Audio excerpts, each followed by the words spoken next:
우리나라 소비 시장의 변화.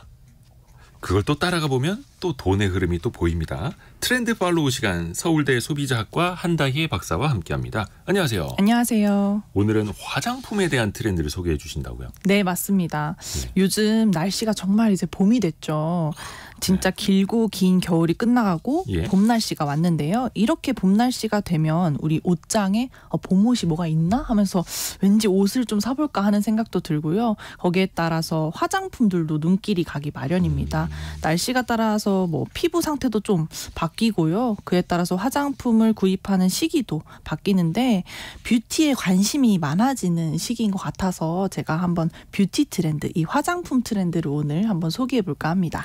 또 이제 외출 준비 많이 하실 테니까요. 네네. 최근에 화장품 시장 상황은 좀 어때요?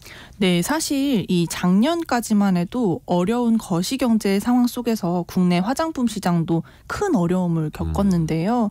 한국은행 자료에 따르면 2023년 8월 기준으로 이 화장품 구매액이 2020년 3월보다도 낮은 경향을 보였어요. 이건 팬데믹 공포가 최고조였던 그 시기보다도 낮았다 하는 건데요. 네. 업계에서는 정말 어려운 시기들을 보내고 있었습니다. 다만 최근에 이 업황이 좀 회복세를 보이면서 다시금 변화를 맞이하고 있습니다.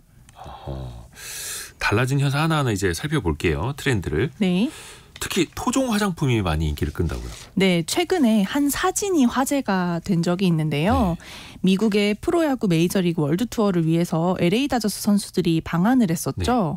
그런데 이 한 국내 화장품 유통 매장 앞에서 이 선수들의 아내들이 단체 사진을 찍은 겁니다.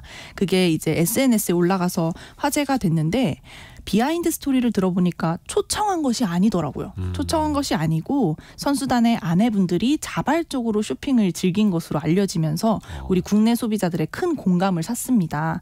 실제로 많은 외국인들이 한국에 오면 꼭 들러야 하는 필수 방문 코스로 국내 화장품 매장을 꼽곤 하는데요. 이 선수들의 아내분들도 마찬가지였던 거죠. 그래서 업계에서도 변화를 보이고 있습니다. 일주일 전에 이 국내 화장품 업계에 대대적인 발표가 하나 있었어요. 이게 세계 최대 화장품 편집샵인 세포땡이 한국 시장을 철수한다는 이 발표를 하고 세포로 시작하는 세 글자 그 네, 편집샵. 맞습니다. 글로벌 브랜드죠. 여기. 네, 맞습니다. 그래서 최대 브랜드인데 이게 국내에 상륙한 지 6년 만에 철수를 결정한 겁니다. 글로벌 브랜드의 강점을 안고 한국 시장에 도전을 했는데 아무래도 고가 브랜드 상품들을 좀 모아두고 팔다 보니 가성비가 높은 국내 브랜드들과의 경쟁에서 밀리면서 실적에서 좀 고전을 했고요. 결국 K뷰티의 벽을 넘지 못했다 하는 이런 평가들이 있습니다.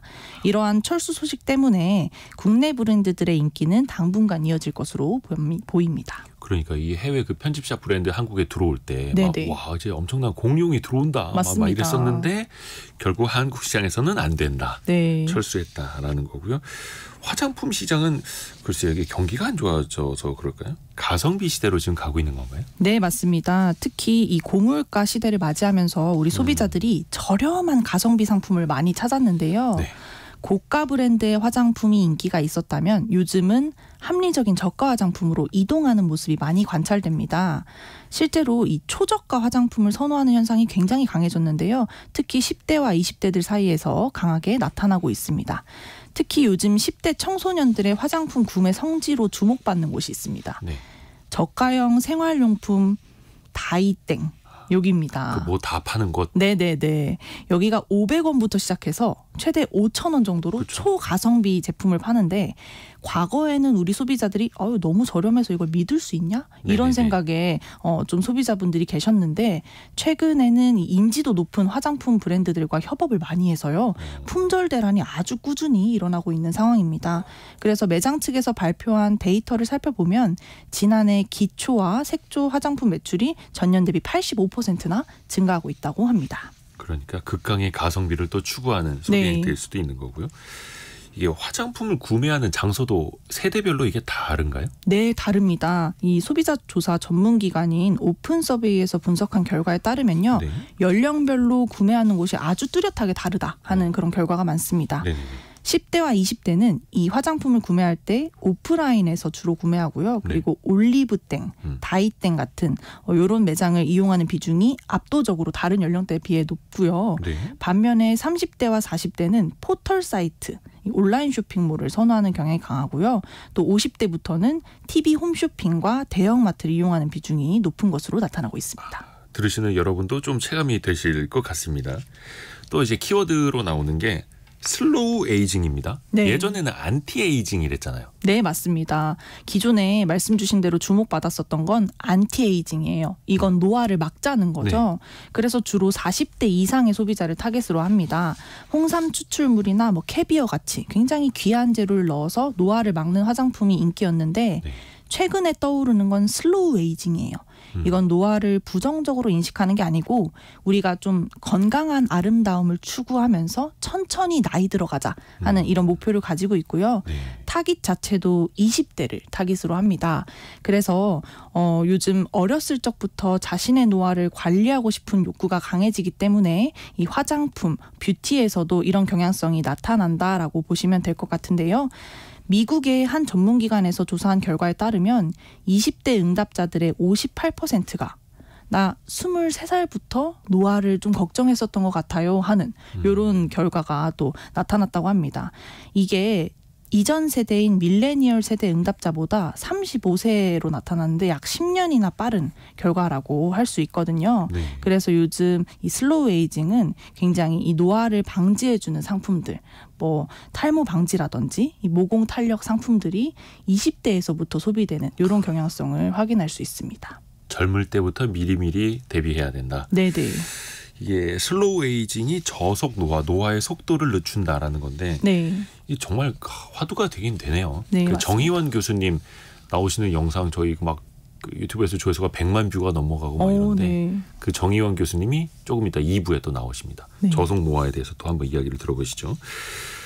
근데 이제 나이가 들어갈수록 또 미백이나 주름 개선 같은 이제 기능성 화장품도 많이 찾게 되잖아요. 네, 맞습니다. 그래서 최근에 또 떠오르는 화장품 시장이 바로 이 약국 화장품이에요. 약국 화장품이요? 네, 더마 코스메틱이라고 불리는 이 약국 화장품의 인기가 급성장하고 있는데요. 네. 최근 2024년 뷰티 트렌드의 꽃이라고 할 수 있습니다. 제약회사들이 이제 신약보다 좀 화장품으로 눈을 돌리면서 이 분야가 다시 부활하고 있다라는 점을 눈여겨봐야 할 텐데요.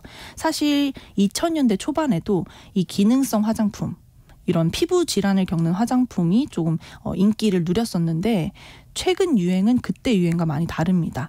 이 화장품 치열한 전쟁에 제약회사들이 뛰어들었기 때문인데요. 기존의 의약품 시장이 좀 과포화된 이런 상태다 보니까 화장품 라인업을 따로 만드는 겁니다. 그래서 연고로 유명한 제약회사들이 순한 크림의 화장품을 출시한다든지 이런 인기 사례들이 등장하면서 후발주자로도 다양한 제약회사들이 줄줄이 화장품 시장에 뛰어들고 있습니다. 화장품 시장이 그만큼 또 크다는 거고 네. 또 제약회사들도 신규 먹거리를 위해서 또 열심히 또 공격적으로 마케팅을 하고 치열합니다. 점점 더. 앞으로 이 화장품 시장의 트렌드는 또 어떻게 변하게 될까요? 네, 지금까지 말씀드린 대로 이 K-뷰티 트렌드가 정말 다양한 모습으로 변화를 하고 있는데요. 과거에는 비싼 해외 브랜드, 고가 화장품, 그리고 유명 광고 모델을 기용한 이런 브랜드들만 인기를 얻었었다면 최근에는 오늘 소개해드린 가성비 저가, 그리고 약국 화장품 이런 것들 외에도 남성 화장품, 또 친환경 비건 뷰티 화장품 이런 것들도 꾸준히 성장을 하고 있습니다. 그래서 핵심은 우리 소비자들이 내가 원하는 취향에 맞는 화장품을 선택하는 것이라고 볼 수 있겠습니다. 아하, 많은 분들이 또 느끼고 계시네요.